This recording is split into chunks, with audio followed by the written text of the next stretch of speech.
Buenas noches. Buenas noches. Estamos, ¿ya?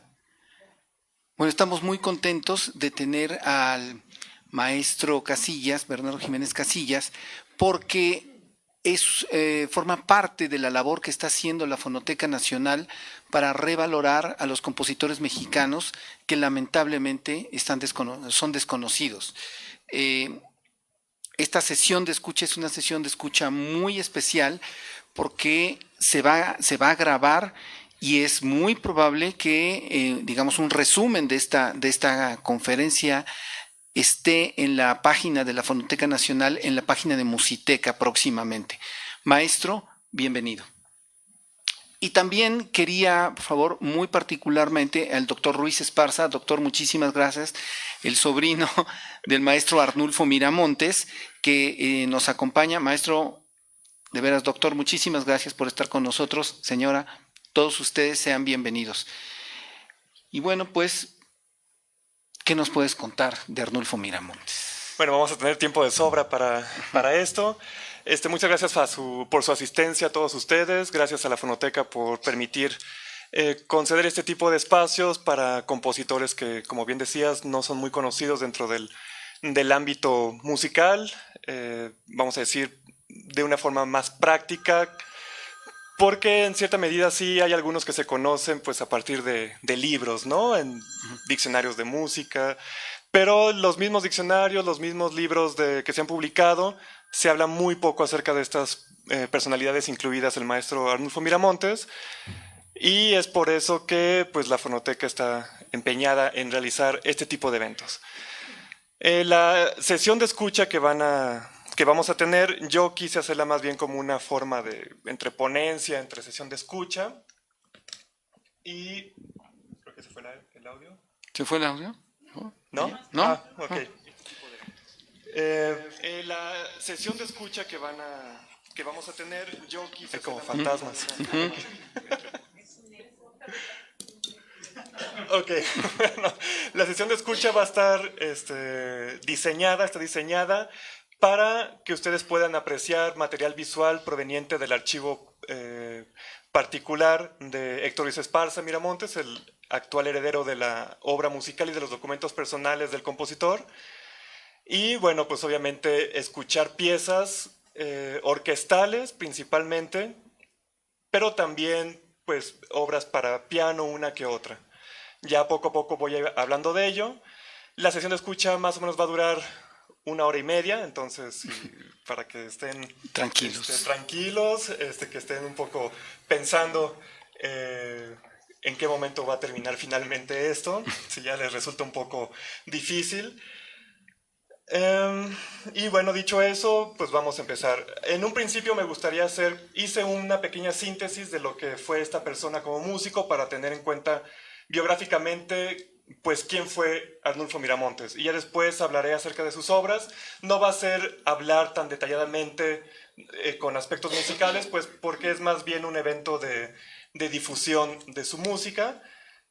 Pero sí habrá muchas cuestiones históricas, datos históricos por ahí y de estética musical que voy a de repente ir mencionando, cosas muy aterrizadas. Bueno, comienzo con este resumen de quién fue Arnulfo Miramontes. Es algo que sintetiza, me parece, lo que él hizo. Arnulfo Miramontes Romo de Vivar fue un compositor, pianista, organista, director de orquesta y maestro de piano mexicano, creador de cerca de 200 obras que van desde miniaturas para piano hasta óperas, todas ellas de estética conservadora.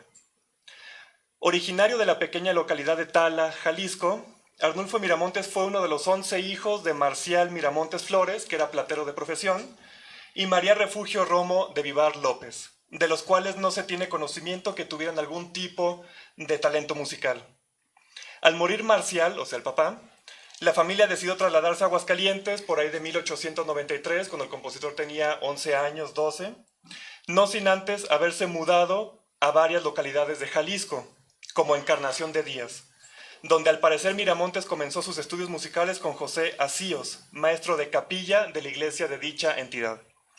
Quizás como resultado de esta instrucción es que Miramontes obtuvo el puesto cerca de 1895, es decir, por ahí de los 14 años, de organista del santuario de Nuestra Señora de Guadalupe de Aguascalientes, lo cual puede considerarse como un primer logro dentro de su carrera musical. Aquí ustedes están viendo una fotografía que yo encontré que data de cerca de 1888 de ese santuario de Guadalupe, donde Miramontes estuvo trabajando como organista de Aguascalientes. La fotografía es de un fotógrafo norteamericano que estuvo viajando por diversas ciudades del centro de la República. Y aquí estamos viendo el órgano, que data de 1901, construido por la fábrica de órganos de Francisco Godínez, del cual ahorita se va a hablar un poquito. Es, digamos, no está ya en uso, o sea, ya está bastante desgastado como la mayoría de los órganos históricos de nuestro país, que pues no tienen un buen tratamiento, entonces están ahí más bien como museo. Es muy probable por la fecha en la que fue llevado al santuario. El santuario lo adquirió por ahí de 1901. Es muy probable que Miramontes incluso haya tocado en ese órgano. A la fecha no ha sido posible establecer con claridad los pormenores de la formación musical de Miramontes. Si bien puede afirmarse que lo más relevante fueron tanto los estudios realizados cerca de 1899, o sea, como cuando tenía 18 años, con el entonces primer organista de la Catedral de Guadalajara, Francisco Godínez Morales, que es el que tenía y también una fábrica de órganos. Así como los efectuados de 1908 a 1909 en el Sternes Conservatorium de Musik de Berlín, que actualmente es la Universidad de las Artes de Berlín, donde tomó clases de piano con Martin Krause, afamado discípulo de Franz Liszt, así como de armonía y composición con Philippe Ruffa. Cabe señalarse que en este conservatorio compuso sus primeras dos obras representativas, que son el Cuarteto de Cuerdas número 1 y la Obertura a la Primavera. Aquí tenemos una fotografía de Francisco Godínez, que pues, fue el primer organista de la Catedral de Guadalajara en el momento en que Miramontes tomó clases con él. Godínez incluso fue el que trajo los órganos a la Catedral de Guadalajara. Lo comisionaron para un viaje a París y él regresó, hizo unos estudios ahí con los órganos que había en la capital francesa y pues gracias a su labor pues están los órganos de la catedral. Aquí hay unas fotografías que son cortesía de allá del Conservatorio de la Universidad de las Artes de Berlín. Así se veía el Sternes Conservatorium en 1908. En este mismo conservatorio y con el mismo Martin Krause con que estudió Miramontes, estudió, por ejemplo, Manuel M. Ponce. Y aquí está un detalle de su matrícula de inscripción. No sé si se alcanza a percibir bien, que pues aquí dice su nombre, Arnulfo Miramontes, proveniente de Tala, como maestro de piano Martin Krause y como maestro de composición Philippe Ruffa. Aquí está Martin Krause con una fotografía que le dedicó a Arnulfo Miramontes y Philippe Ruffa, que también tiene una dedicatoria, pero está al reverso.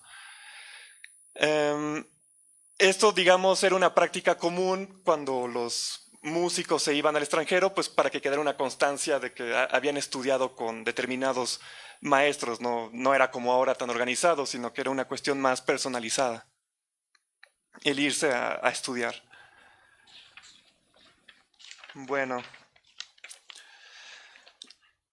Estas dos obras, el Cuarteto de Cuerdas número 1 y la Obertura a la Primavera, que fueron las primeras grandes composiciones de Miramontes que él hizo durante su estancia en Alemania, fueron escritas en 1909, son el preámbulo de lo que sería la década más prolífica de Miramontes como compositor, es decir, el decenio de 1910. Aquí yo puse un cuadro muy esquemático, digamos, de las obras más importantes, considerando nada más las obras orquestales. Están divididas en tres partes. Las primeras pues son estas de 1909, que son los que ya mencioné, además de una cantata otoño, aunque esa la compuso ya cuando estaba en México. También este segundo bloque, digamos, son sus obras creadas en 1910, en la década de 1910, de las cuales vamos a escuchar varias. Y después estas otras a partir de 1920 hasta la década de los 50. Esto quiere decir, yo cuando hice mi tesis de licenciatura sobre este compositor, hice un inventario más o menos de cuántas obras se había compuesto en 1910 y de sus cerca de 200 composiciones, la mitad más o menos hizo en ese año. En esa década, perdón. Eso quiere decir que lo que vamos a estar escuchando es música creada hace un siglo en promedio. Además de compositor, Miramontes tuvo gran proyección dentro de otras ramas musicales, especialmente la dirección de orquesta y la docencia. Respecto a la primera, o sea, la dirección de orquesta, su más grande logro fue el haber sido nombrado director titular de la Orquesta Sinfónica de Aguascalientes en 2 ocasiones. La primera por ahí de 1927-1928 y la segunda en 1934. En cuanto a su actividad pedagógica, destaca especialmente su labor como maestro de piano en la Academia de Piano y Composición Miramontes, en la cual dio clases por cerca de 4 décadas. Cabe señalarse que esta academia no hacía referencia a un establecimiento como tal, sino que más bien era un mote con el que el compositor jalisciense agrupaba a sus alumnos, que tenía repartidos por diversas entidades de la República, como son Ciudad de México y los estados de Aguascalientes, Guanajuato, Hidalgo, Michoacán, Puebla, Querétaro, San Luis Potosí y Zacatecas, alumnos a quienes daba clases bajo las normas de un prospecto y plan de estudios elaborados por él mismo. O sea, la academia no era un espacio físico, sino era un espacio más bien simbólico. Y él se dedicaba a hacer largas jornadas en las que iba de ciudad en ciudad dando clases, ¿no? Muchas veces en casas de los alumnos, otras veces en conservatorios, como en el caso de Querétaro, o en casa de familiares suyos, como es el caso de Aguascalientes. Aquí estamos viendo, por ejemplo, una fotografía de Miramontes dirigiendo una obra suya, posiblemente el Iris, en 1940, porque en ese año, en el Anfiteatro Simón Bolívar, que es el que se está viendo ahí, se interpretó esa obra. De esta pieza Iris también se va a escuchar un fragmento. Y tenía un órgano. Había un órgano, ya no tiene. Exacto. De hecho, en este recinto presentó varias veces su Misa de Requiem, una de las obras que más se han tocado de él, quizás la más tocada dentro de sus obras orquestales. Digo, perdón, está fantástica esta fotografía porque si nosotros hacemos el recuento de las fotografías que hay del Auditorio Simón Bolívar, vamos a ver que casi todas están sin órgano. Entonces es un detalle, bueno. No tiene fecha, pero bueno, a partir del órgano igual se podría deducir un poco de cuándo es. Alguien más estudioso en ese recinto podría a lo mejor decirlo, ¿Cuándo ¿no? destruyeron el órgano? ¿Sí? Eso no tengo idea. Es de las cosas que pasan y uno no se entera, sí, la verdad. Sí, así como mencionaba de los órganos de las iglesias que están ahí casi que como adorno, pues también pasa con este tipo de órganos que están en un recinto pues laico, por así, o sea, por diferenciarlo con un espacio eclesiástico, donde es más asiduo a la música que se toca ahí en la iglesia. Y este otro, pues, como una fotografía que representa su labor como docente. Esta mujer que vemos aquí es Esperanza Cabrera, quizás la pianista más famosa que formó Miramontes, queretana. De hecho, ya hay un concurso de piano en su honor, lo cual me parece bastante justo con ella, porque dedicó también gran parte de su vida a la docencia ahí en Querétaro. Bueno, esto es, digamos, un recuento de lo que fue Miramontes, algo muy breve, no quise meterme tanto, pero sí para tener una perspectiva de quién fue esta persona. Entonces vamos a empezar ahora sí, digamos, la sesión de escucha, ya metidos más con las audiciones. Yo en cada que ustedes estén escuchando algo, yo les hice una ficha un tanto escueta, digamos. Al principio viene quién es el intérprete de la obra que están escuchando. Y después la fecha y lugar de composición y cuándo fue su estreno. Digo, para que no haya confusión entre esos dos datos. Esta primera pieza, van a ser 10 obras, son fragmentos de 3-4 minutos, para que no se asusten, porque luego hay piezas que... La sinfonía, por ejemplo, que va a ser la siguiente que ponga, que dura 1 hora, ¿no? Entonces, nada más voy a poner unos cuantos minutos. Esa sí va a ser un poco más larga, pero las demás sí son como de 4 minutos. Esta interpretación fue hecha en 2014 por la Orquesta Filarmónica de San Luis Potosí, con José Miramontes Zapata como director. La grabación, esto es importante, fue hecha para el proyecto Antología de Música Mexicana Concertante y Sinfónica, que se pretende llevar a cabo con un sello discográfico europeo que se llama Sterling. Se ha tratado meter este proyecto en 2 ocasiones al FONCA, pero las 2 han sido rechazadas. Esperemos que esta tercera, que ya salió la convocatoria, pues sea la buena, porque serían hacer 2 discos con obras orquestales suyas que estarían circulando pues en el mundo, ¿no? Bueno, la fecha y lugar de composición, como había dicho, es en Berlín, 1909. Y la fecha y lugar de estreno lo pongo entre signos de interrogación porque ya es especulación mía. Hay un escrito autobiográfico de Miramontes que dice que él estrenó la obra ahí mismo en el Sternes Conservatorium. Entonces yo pongo eso como una posibilidad, aunque de momento pues no hay información al respecto. Yo, como mantuve contacto con esta universidad, hay muchos archivos destruidos porque ese conservatorio había mucho judío. Entonces, cuando llegaron los nazis al poder, se deshicieron de muchas cosas que había en ese conservatorio. Entonces, casi que fue un milagro que conservaran, por ejemplo, la inscripción a los cursos que tuvo Miramontes, ¿no? El año el libro en el que vienen los inscritos. Bueno, vamos a escucharlo. Este fragmento dura 4 minutos y medio.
Bueno, aprovechando que estuvimos hablando de Miramontes como director de orquesta, aquí tengo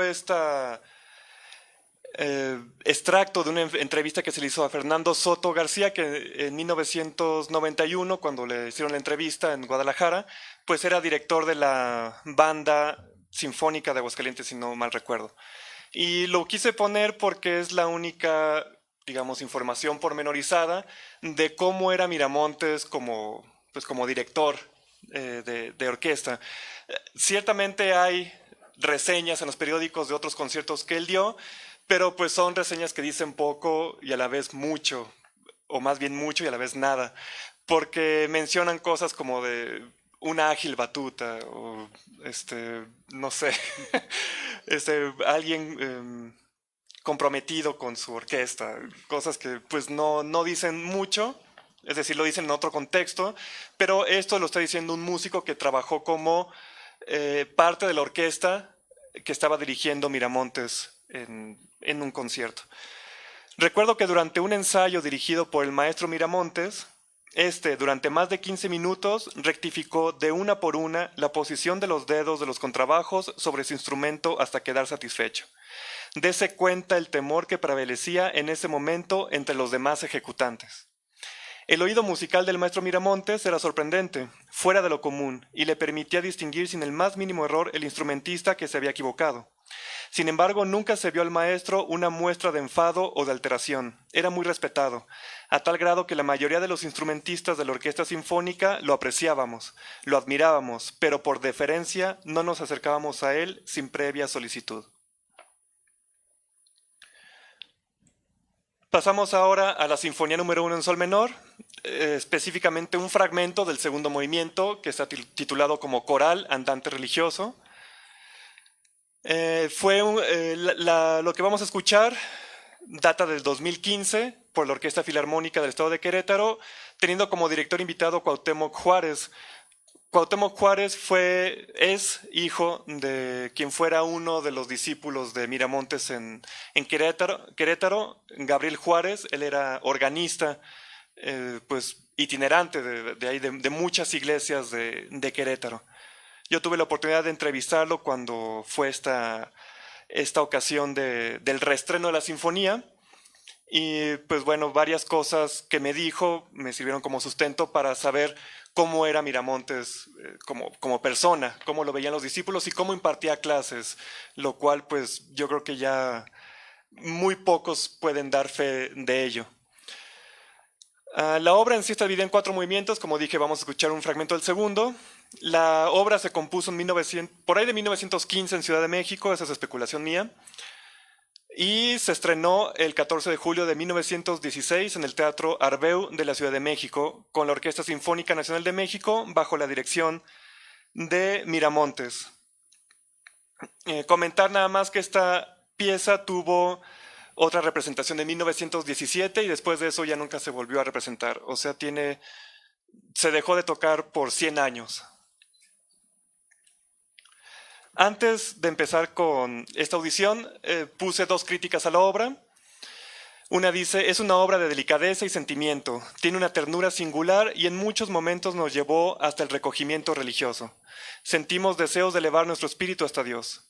Esto es muy, digamos, interesante porque varios de los críticos que hablaron de la obra de Miramontes, luego hablaban de ese sentimiento religioso, lo cual no es casualidad porque él era una persona muy católica, muy religiosa. De hecho, aparte de escribir su misa de Requiem, tiene una misa solemne y escribió 3 oratorios, lo cual pues es algo un poco fuera de lo ordinario, sobre todo pensando que los escribió en los años 40 y 50, cuando ya el mundo musical estaba por otro lado y no con estas obras religiosas, sacras.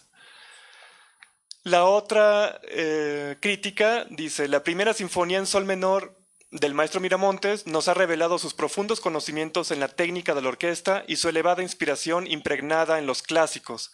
Miramontes, como director de orquesta, posee un buen método, dinámica y elegancia. Entonces vamos a escuchar un fragmento de este segundo movimiento. Este es el más largo, dura como 8 minutos, ¿sí? Lo puse casi hasta el principio, pues para que estuvieran un poco más despejados de la mente y no al final que fuera todo muy abrumador.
Bueno, las dos siguientes piezas son un pequeño paréntesis de estas piezas orquestales. Quise incluir aquí una canción muy breve y una mazurca para violín y piano, las cuales, bueno, están grabadas. Aquí también hago un paréntesis comercial, porque estos discos pues los grabé yo gracias a una beca del FONCA con el sello discográfico Urtext Digital Media, Urtext Digital Classics, mejor conocido como Urtext. Para este disco fueron 3 discos en total. Este primero de romanzas y mazurcas pues tuvo la colaboración de otros colegas, una cantante, una violinista y un violonchelista. Entonces vamos ahorita a escuchar estas 2 piezas que forman parte de este disco. La canción se llama Alado y breve primor. Se compuso por él en 1922 en Ciudad de México y como crítica pues se tiene que era un delicado y bello juguete musical de gran inspiración. Digo, las críticas luego nos dicen más del espíritu de la época que de la pieza como tal. Simplemente decir que las cantantes más sobresalientes que interpretaron las romanzas en vida del compositor fueron María Bonilla y principalmente María Luisa Escobar, esposa del violinista catalán Josep Rocabruna, al parecer la primera cantante mexicana en presentarse en el Metropolitan Opera House de Nueva York, o sea, María Luisa. Tanto ella como su esposo, Josep Rocabruna, eran muy amigos de Miramontes. Entonces, cuando Miramontes organizaba conciertos, los invitaba para presentar también sus canciones o sus piezas para violín y piano, que además de la mazurca que vamos a escuchar, pues está también una sonata para violín y piano que le dedicó justamente a Rocabruna. Rocabruna, uno de los fundadores de la universidad, de la ahora Facultad de Música de la UNAM, que está cumpliendo sus 90 años. Hoy. El día de hoy. ¿Ayer? ¿Ayer? Bueno, ayer. Sí. Es que hoy salió en todos lados. Sí. Como Bueno, vamos a escuchar esta pieza. La cantante es Laura Pérez Rosillo y al piano su servidor.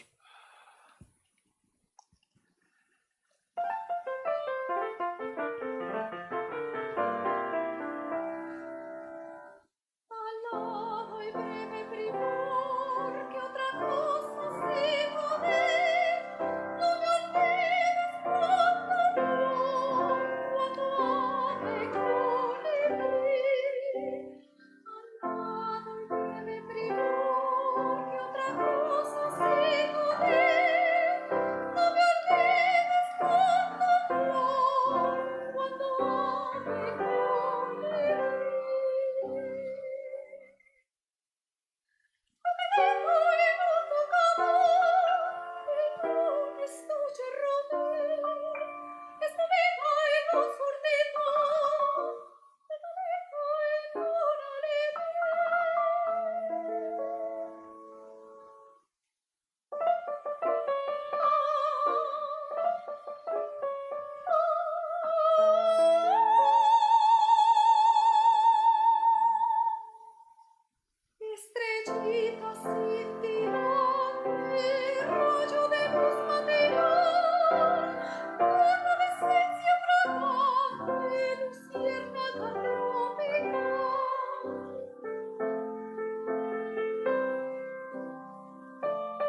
Qué bueno que esta sí estuvo completa.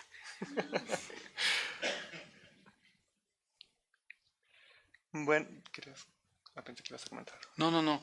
Nada más, bueno, sí, quería comentar algo que es muy interesante la trayectoria de Arnulfo Miramontes, que tiene muchos paralelismos con la vida de Ponce, incluso es más o menos de la misma edad.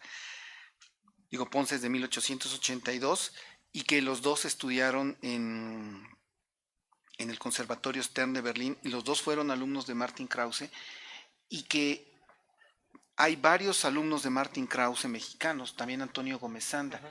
Entonces, mucho de la escuela pianística mexicana se la debemos a esta serie de compositores, intérpretes que fueron a Europa y que en Europa se formaron y que en cierta forma debemos de pensar que también su estilo compositivo tiene mucho que ver con esta educación.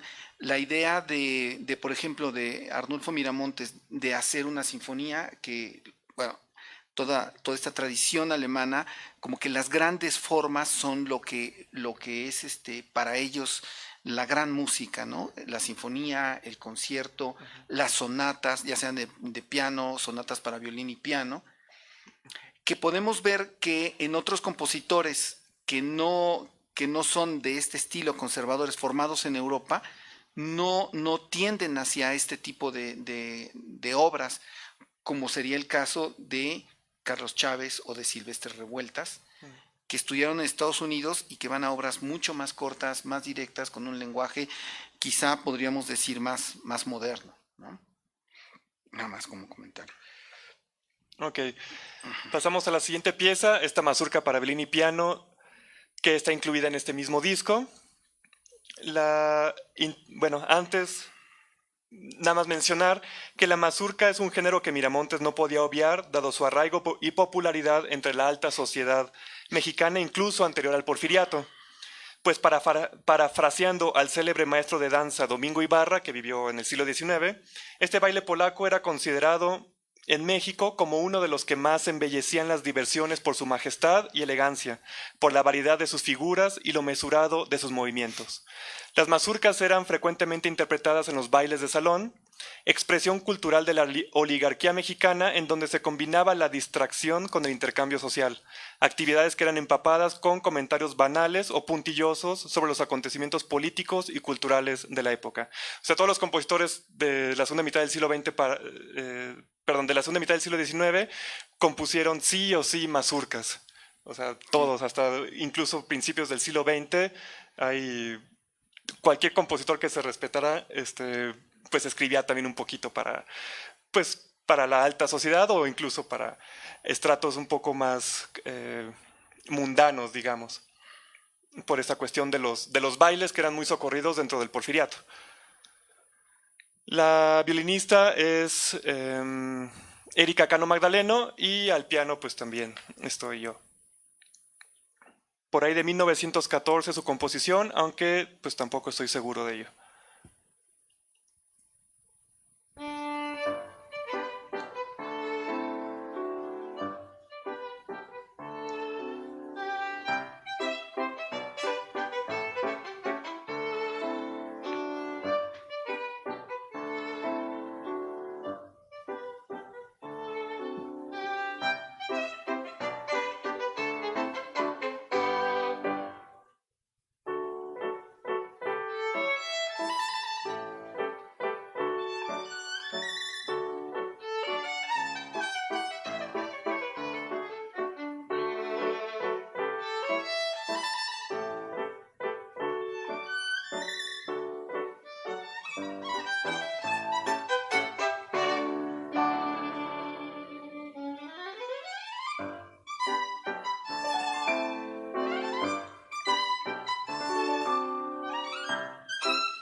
Ok, continuamos con la quinta pieza. Ya estamos llegando a la mitad. Ya para... Vamos cuesta abajo.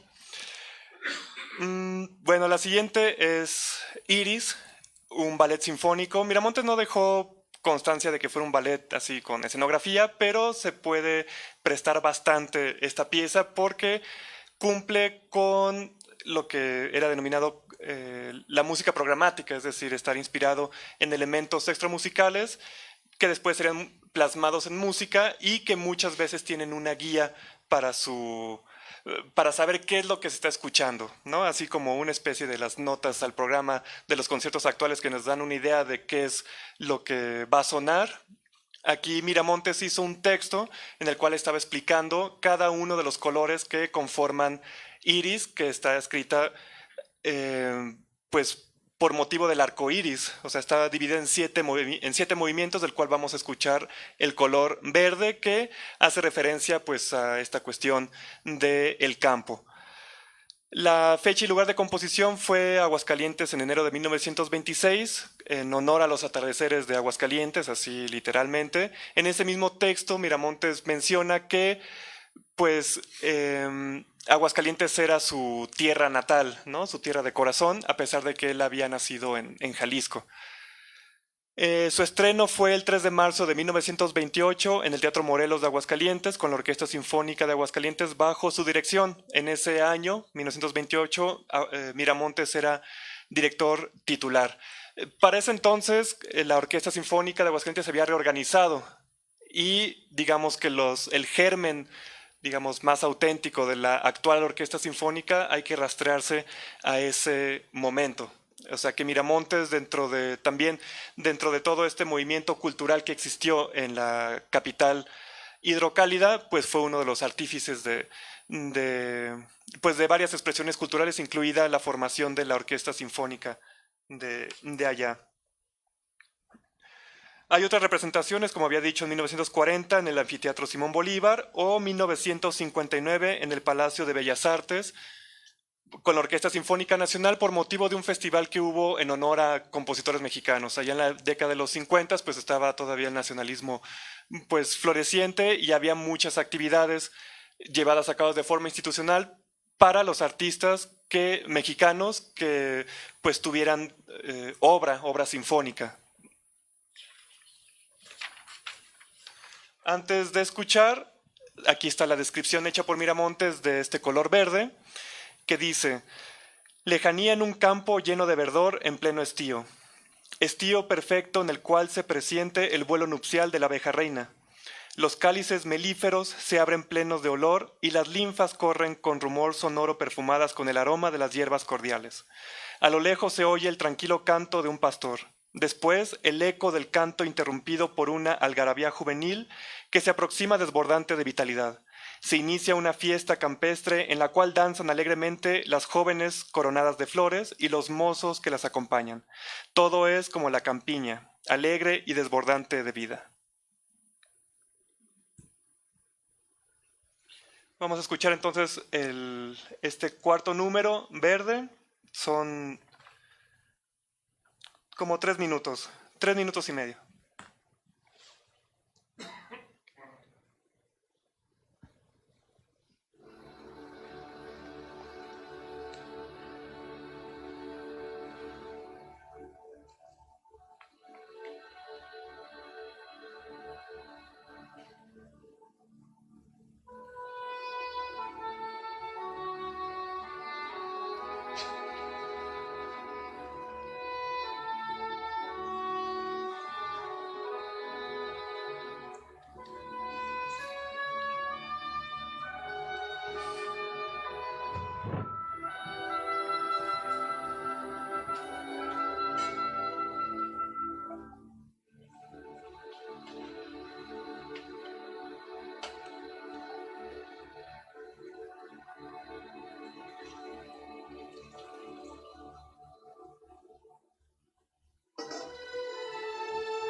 Que continuamos con la siguiente pieza, un baile azteca, lo cual no podía faltar. Este elemento mexicanista en este compositor, en el cual, a pesar de, digamos, por su conservadurismo, por el intentar siempre perpetuar esa tradición europeizante en la cual él sentía que era, digamos, la correcta manera de hacer música, no deja de tener de azteca, pues sí, elementos tímbricos, elementos de los instrumentos, recoge por ahí algunas leyendas y trata de hacer música programática con base en ello, como en este baile azteca, pero toda la forma musical, la instrumentación, la estructura sigue siendo muy europea. Entonces estamos viendo ahí cómo se mete una tradición dentro de los márgenes de otra, lo cual era pues muy frecuente en la época, no nada más en él, pero pues en él sí es muy, muy acusado esto, de que a pesar de que tiene títulos mexicanistas, pues no siempre pues remiten necesariamente a ese pasado que está además pues muy idealizado, ¿no? La interpretación también es de la Orquesta Filarmónica de San Luis Potosí, con José Miramontes Zapata, que no es pariente del compositor al parecer, del año 2014 y forma parte de este mismo proyecto de antología de música mexicana concertante y sinfónica, del que ya había hablado con la pieza esta de la Obertura Primavera. En este proyecto está también el pianista Rodolfo Ritter grabando algunos conciertos para piano, y la idea es que también se incluya el concierto para piano de Miramontes dentro de esa producción.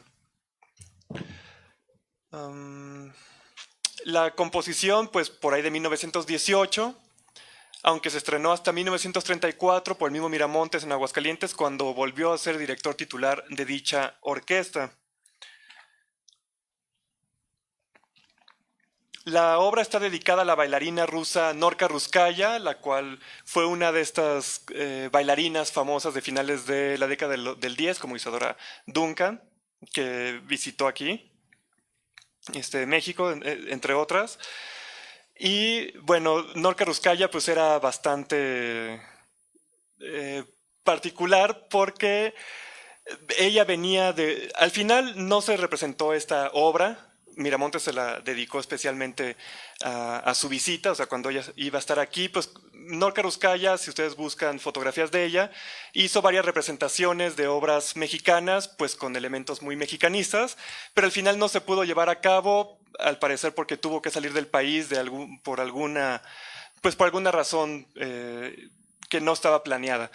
Era una persona muy, como decía, muy particular, muy escandalosa. De hecho, venía de un escándalo en Lima porque estuvo ahí bailando en un cementerio con trapos un poco sugestivos.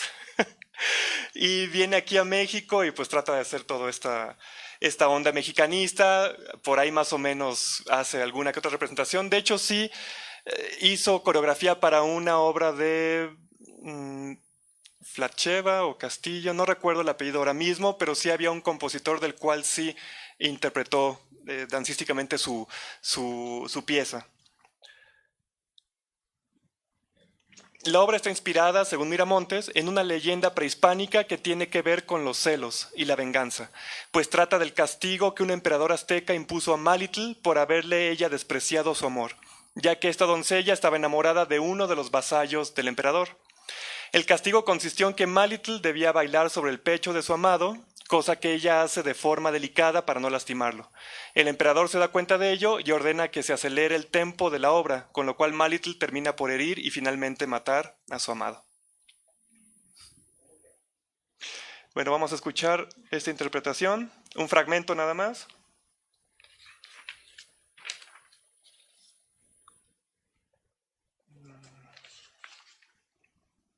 Sí, son como 4 minutos.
Ok.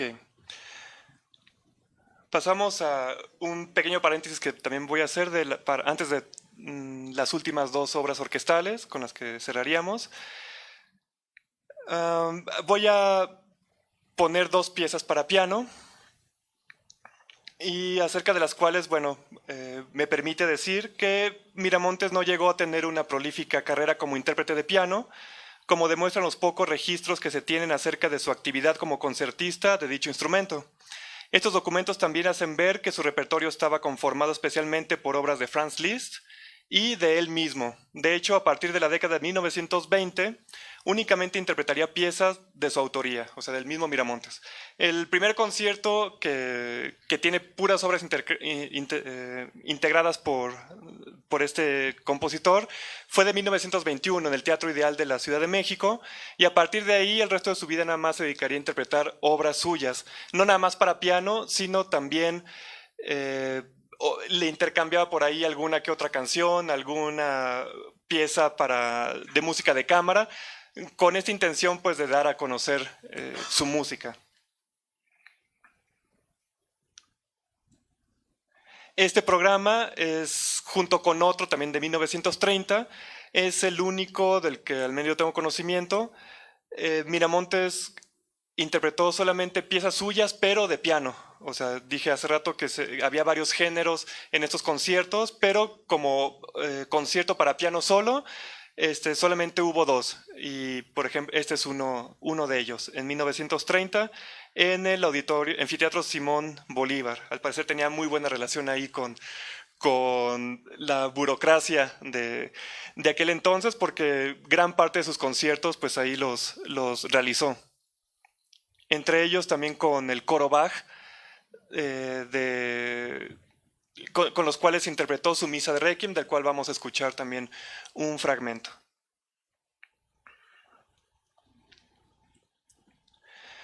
Vamos a escuchar dos piezas. Esta primera, 2 minutos y medio. Preludio romántico número 5, opus 104, es de los discos que había comentado, tuve la oportunidad de grabar con el sello discográfico Urtext. Más o menos debió de haber sido compuesto en 1925 en Aguascalientes. Había dicho que casi todo lo que vamos a estar escuchando es de 1910, pero también a principios de 1920, o sea, de la década, tuvo también una gran época de escritura de obra musical. Entonces, este preludio, entre muchas otras obras, por ejemplo, el Iris también es de 1926, pues se insertan dentro de estos primeros años de la década de 1920.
Gracias.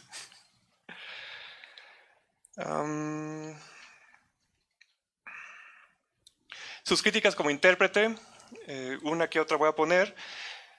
Una dice, pianista de altos vuelos que subyugó por su técnica briosa y su estilo puro de artista de corazón. Pianista con desbordamiento técnico, pleno de aspiración y sentimiento. Y por último, un ejecutante de temperamento elevado y segurísima técnica.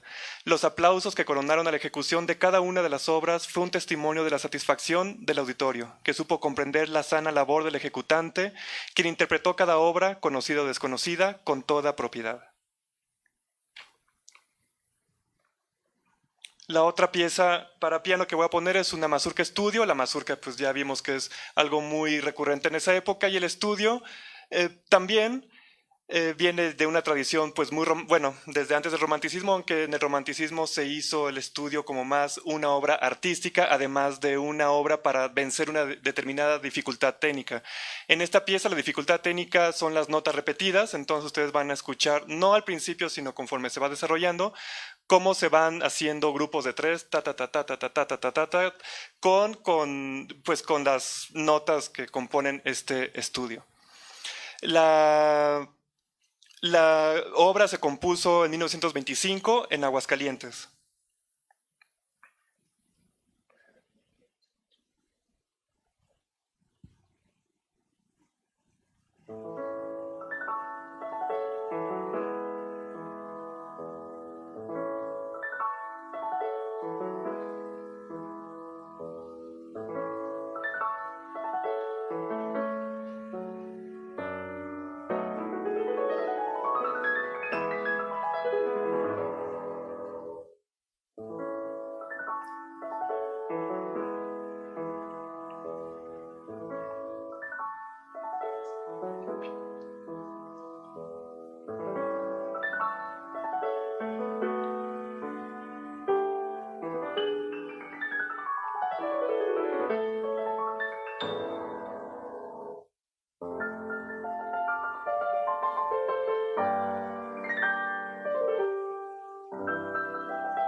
Bien, pasamos ahora a las dos últimas obras de esta sesión de escucha. Primero vamos a escuchar un fragmento de la Misa de Requiem, un fragmento de la primera parte que lo compone, que sería el Kyrie eleison. El Kyrie eleison significa Señor ten piedad.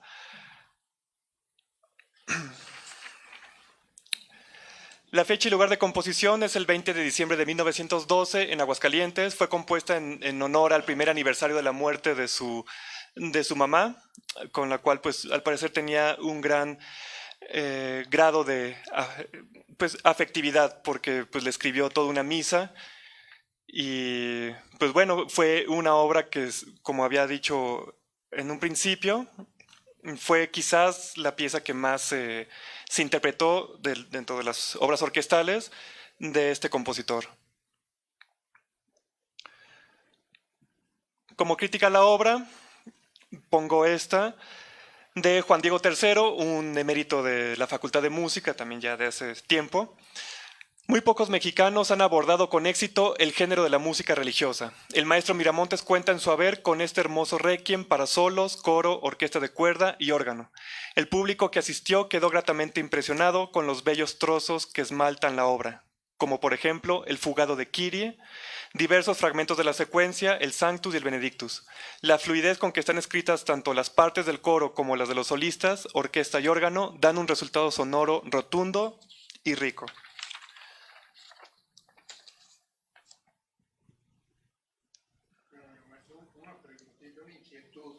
Porque yo más o menos he seguido pianistas. Perdóneme, ¿podríamos pasarle un micrófono al señor, por favor? Es que no se escucha, para los que están oyendo el streaming, ¿no? Bueno, si hay, si no. Bueno, entonces dígame su pregunta para que yo la repita, por favor. ¿Por qué no le han dado la difusión? Es poco conocido. ¿Por qué es tan poco conocido Arnulfo Miramontes? Creo que es la pregunta que nos hacemos todos. Sí. Bueno, yo en la tesis de maestría que hice, la tesis de maestría lo que hice fue un análisis de su obra para piano. Y en la tesis de licenciatura fue su biografía. Entonces, ya después de varios años de haberlo yo, digamos, conocido su obra, yo creo que la respuesta, hay varias. Una de ellas es que él nunca estuvo cerca de instituciones políticas, era una persona muy reservada, no le importaba la vida pública. Él, digamos, tenía una vida un tanto monástica como compositor, o sea, no era alguien que se mantuviera en las esferas sociales tan a menudo como otros compositores, o sea, no tenía esas ambiciones de ser, pues, alguien importante dentro del mundillo musical. Entonces, esa es una, pero yo creo que la que tiene más peso sería pues la cuestión de su estética musical. Su estética musical es muy conservadora y para alguien que vivió hasta 1960, pues chocaba completamente con los movimientos de vanguardia que ya habían surgido desde principios del siglo XX. Estamos hablando, por ejemplo, de los experimentos de Carrillo, que eso fue, no sé, 1910, 11, por ahí, no tengo el dato exacto, pero ya por una parte Carrillo estaba tratando de incursionar en estos otros medios musicales. También después, obviamente, pues Carlos Chávez, que después Carlos Chávez hizo todo un círculo de músicos a su alrededor que pues tenían inquietudes estéticas, vamos a decir, similares, ¿no? Y todo eso chocaba directamente con lo que él escribía. O sea, alguien que escribiera un oratorio en 1950 y tantos con una estética muy reservada, pues genera un desinterés de parte del público. Entonces yo creo que ese fue el principal motivo, o sea, una cuestión más de su estética aunada a su personalidad, o sea, cómo era. Creo que eso es el porqué. Ahora, pues no toda, pasa con cualquier compositor, pues no toda su obra es top, ¿no? Entonces, si de lo que se conoce poco y a lo mejor ese poco no es muy bueno, pues se tiene una idea un tanto vaga de lo que en realidad pudo haber escrito, que por ahí yo siento que hay algunas obras que tienen bastante valor, o sea, para ser rescatadas. No estoy diciendo que todo, pero pues primero se tendría que conocer todo lo que hizo para después hacer una valoración. Yo lo que hice fue una valoración de su obra para piano como tal. Pero sí, creo que la parte de la estética musical es lo principal. Si él hubiera nacido unos 30, 40 años antes, creo que hubiera tenido bastante más éxito que el que tuvo viviendo hasta pasada la segunda mitad del siglo XX. Ujú.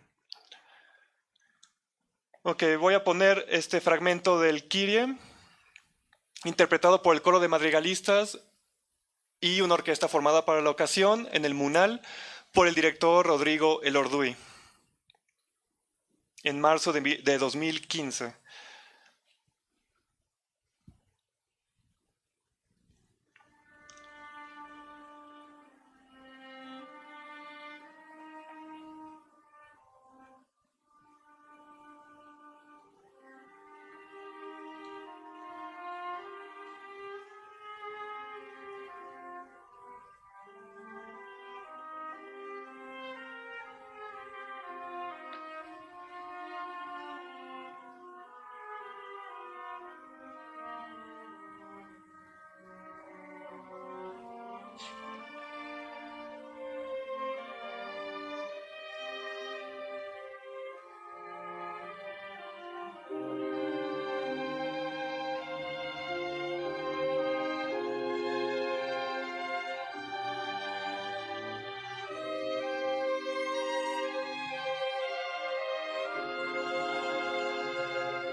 Hacemos un fade a la próxima.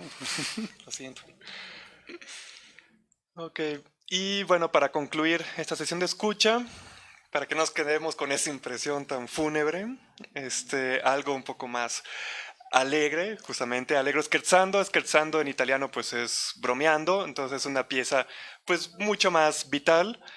Yo puse ahí que es una grabación histórica porque me parece data de 1953, de una representación en Sala Chopin, de aquí de la Ciudad de México, en el que pues Miramontes estuvo como director, invitado de una tal orquesta sinfónica. No me atrevo a decir que sea la orquesta sinfónica como tal, pero el programa de mano así dice. Yo estoy asumiendo que esta grabación pertenece a ese concierto, así es que también eso habría que verificarlo. Lugar y fecha de composición, por ahí de 1912 en Aguascalientes. Y el estreno por ahí de 1917 en la Ciudad de México con una orquesta, un quinteto de cuerdas, o sea, 2 violines, viola, cello y contrabajo.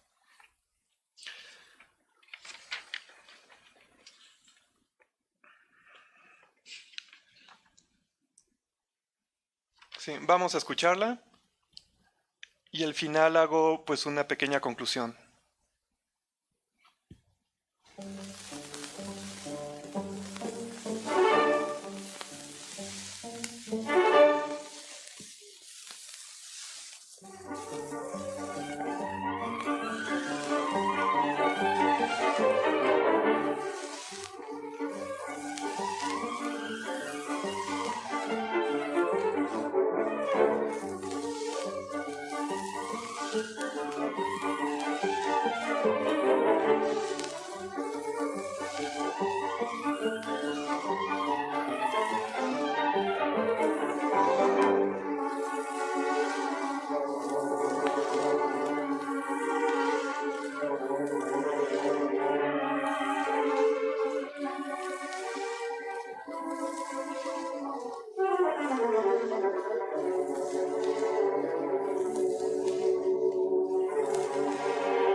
Y bueno, y nada más como conclusión, aquí menciono algo redondeando lo que ya se había preguntado y lo que había contestado porque va en esa misma línea.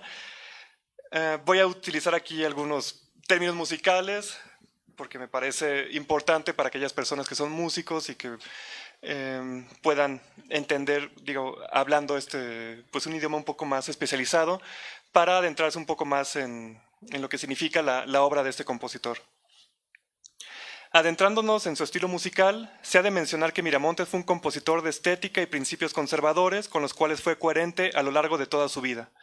Incapaz de abrirse a aquellas corrientes o ideas compositivas que desde las primeras décadas del siglo XX pretendían una ruptura con el pasado musical romántico que el porfiriato había sentado, este compositor optó por la perpetuación de la tradición académica de corte europeizante como sello distintivo de su producción musical. Puede decirse que las normas académicas siempre dictaron los parámetros de su creatividad, la cual invariablemente se expresó mediante la construcción de un mundo sonoro a partir de elementos tales como una tonalidad o modalidad estable, el empleo moderado de disonancias, la utilización de inflexiones, modulaciones y progresiones sin infringir los límites de la armonía tradicional, así como una concepción clara y rígida de la forma musical.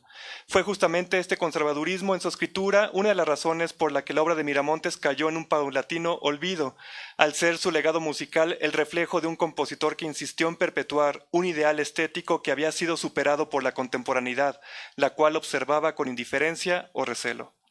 Muchas gracias por su atención.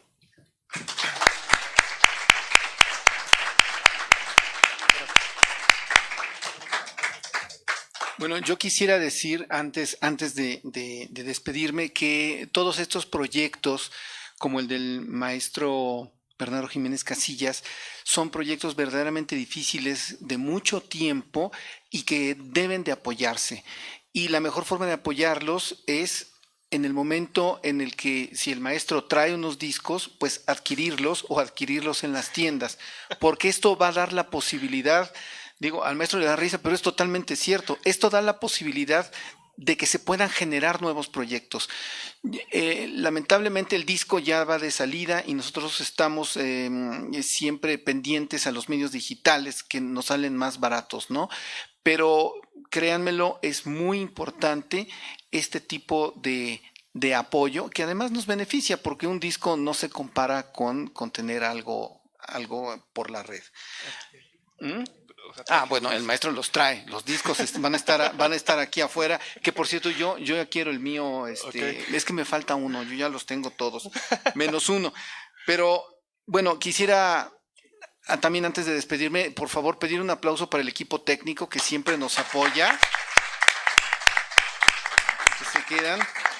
Al doctor Ruiz Esparza, doctor, muchísimas gracias por su presencia. Por favor. Gracias. Y por supuesto al maestro que se ve que se ha desvelado estudiando y trabajando un tema tan apasionante como este. Entonces, maestro, muchísimas gracias. No, gracias por la invitación.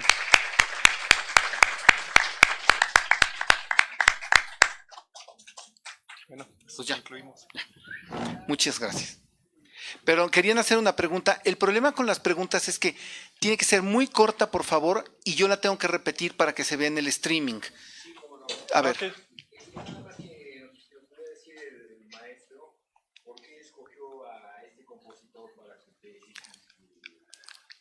La pregunta es, ¿por qué es que escogiste este compositor para tu tesis? Sí, bueno, eso tiene que ver con una cuestión más emotiva y familiar, porque este compositor fue el maestro de la que fuera mi primer maestra de piano, una tía abuela.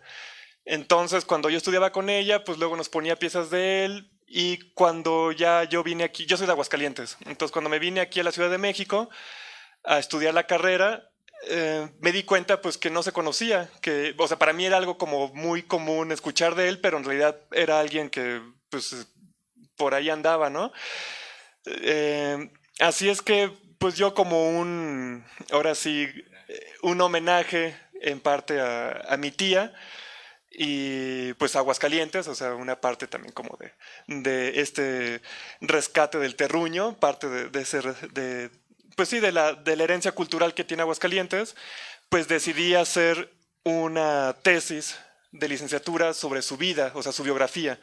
Y bueno, pues contacté con Héctor, el actual heredero, y pues él amablemente me facilitó, pues, por ejemplo, todas esas imágenes, recortes periodísticos, cartas, hasta el testamento del papá está ahí. Y pues yo me iba, en las ocasiones en que iba a Aguascalientes de vacaciones, pues yo me pasaba ahí escaneando, tomando notas, etcétera, ¿no? Y ya después, más adelante, cuando terminé la licenciatura, pues pensé que sería buena idea seguir sobre la obra para piano como tal de este compositor, y fue así como surgió mi tesis de maestría, que es un análisis de su obra para piano, para dar conclusiones como las que pues ahora estoy dando, ¿no? Acerca ya más especializado, ya no tan general acerca de su vida, sino acerca de su producción musical. Así es que eso fue la razón. Ya ahorita estoy en otros proyectos, pero bueno, él sigue incidiendo luego en lo que estoy haciendo actualmente, que ya después me imagino podré tener la oportunidad de compartirles. Por supuesto, estás siempre invitado aquí Gracias. a la Fonoteca. Bueno, antes de la otra pregunta, yo nada más quisiera, me tengo que estar sentado porque aquí está el micrófono. La Secretaría de Cultura y la Fonoteca Nacional otorgan el presente reconocimiento al maestro Bernardo Jiménez Casillas por su participación en la sesión de escucha Vida y obra del compositor mexicano Arnulfo Miramontes, 1881-1960, y lo firma nuestro director Pavel Granados, que no pudo estar ahora con nosotros, pero te entrego este reconocimiento a nombre de la Secretaría de Cultura y de la Fonoteca Nacional, y un pequeño regalito. Muchas gracias. Y ahora sí, la otra pregunta, por favor. Sí. Para ti como intérprete de Miramontes, ¿qué tan complejo es la ejecución de su música? Porque su técnica, los que no la conocemos, nos sorprende mucho, ¿no? Pero para ti como músico, ¿cómo es de complejo interpretarla? Para ti como músico, ¿qué tan complejo es interpretar la música de Miramontes? Bueno, primero decir que tiene obras que van desde piezas muy sencillas, miniaturas mexicanas o escenas infantiles que están pensadas para pues niños o no nada más niños, sino también gente que apenas está iniciando en esto del piano, porque él tenía en su academia pues tenía por grados establecidos pues hasta sus piezas, ¿no? Entonces a los principiantes les ponía obras muy sencillas, ¿no? Pero también tiene obras pues de concierto, como por ejemplo podrían ser las dos piezas que yo puse como audición. En cuanto a su escritura, debo decir que es una escritura bastante pianística, o sea, sabía hacer lo que sabía hacer. Se notaba que conocía el instrumento, que tenía buenas bases. Entonces, en cuanto a idiomáticamente, vamos, no es tocar algo imposible. Sino que se adapta muy bien a las exigencias pianísticas, porque él mismo interpretaba sus piezas y sabía pues cómo tenía que hacer, por ejemplo, no sé, el tipo de arpegios con la digitación, etcétera, ¿no? Y ya hablando acerca de una cuestión más, pues, de interpretación, pues es un compositor que depende, obviamente, la pieza que se esté abordando, pero por una parte pueden ser obras no tan complejas en cuanto a profundidad, o sea, introspectivas, vamos, o sea, muchas veces se queda en un cierto nivel al cual creo que hubiera podido profundizar todavía más desarrollando el lenguaje musical, pero se queda dentro de esta parte un tanto formalista, vamos a decirlo. Estructuralmente, pues es muy clara su forma, entonces para memorizar resulta, yo diría, relativamente sencillo, porque utiliza ciertas repeticiones de material. Son formas cerradas, entonces eso te da una idea más o menos de qué es lo que quiere como obra. Y bueno, pues como espíritu, pues sí hay obras que requieren pues un adentrarse en ese, a pesar de que es muy formalista, muy clásico, pues en temperamento, digamos, hay cosas muy, por ahí muy románticas, ¿no? Muy de fondo, que eso pues obviamente requiere una cierta, pues, es que no quiero... Dilo. Bueno, requiere una cierta, pues, habilidad, vamos a decir, emocional, ¿no? Para saberte navegar dentro del mundo que este compositor quiere. Hay algunas piezas que creo que lo logra bastante bien, otras no tanto, pero bueno, creo que es parte de todos los compositores, o sea, no es exclusivo de él. Pero, digamos, en pocas palabras, es música muy accesible y creo que se puede abordar, pues, para alguien que tiene una soltura, o sea, una habilidad técnica desarrollada al menos hasta cierto punto, puede abordarla sin tanta dificultad. Al menos estas obras, la mayoría de sus obras. Ya después tiene, por ejemplo, su sonata para piano, su concierto, que eso sí exige mucho más. Muchas gracias. Sí. A ver, otra última, por favor. Ok. Una pregunta. Ahorita estamos llevando a cabo el Festival Felipe Villanueva. Arnulfo Miramontes del siglo XIX, ¿a quién admiraba? Perdón, para el streaming. Arnulfo Miramontes del siglo XIX, ¿quién admiraba? Sí, él lo hace constatar. Por ejemplo, Villanueva es uno de ellos, porque consideraba que pianísticamente estaba muy bien formado, o sea, en su labor como compositor estaba muy bien preparado para poder hacer obras que fueran de buena calidad. Él menciona, tiene una serie de correspondencia con Catalina Derzel, que era una dramaturga de Guanajuato, que ella fue la que le hizo el texto para su ópera Cíhuatl. Entonces ahí están viendo de representarla y así, y al final no se hizo. Pero es muy interesante porque en esa correspondencia hay algunas pistas que te da acerca de qué es lo que él buscaba como ideal estético. Y, por ejemplo, él menciona a Ponce, a Castro, a Villanueva como tres grandes músicos, pilares que debería estudiar cualquier compositor. Miramontes, como compositor, consideraba que el estudio del piano era obligatorio, porque de esa manera podías conocer...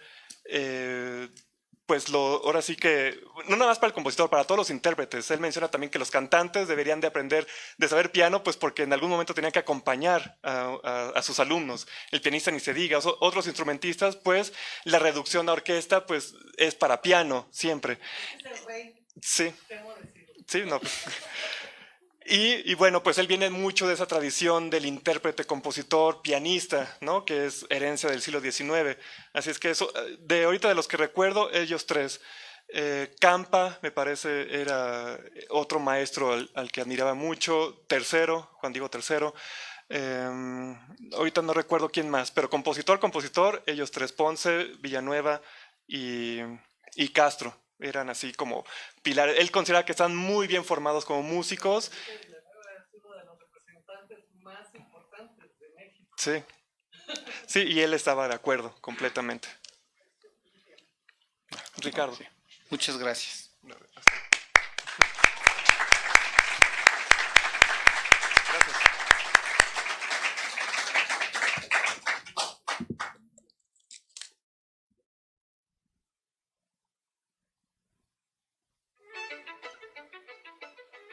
La Fonoteca Nacional agradece su asistencia. Esta actividad y los materiales presentados en este evento podrán ser consultados posteriormente en la Audioteca Octavio Paz.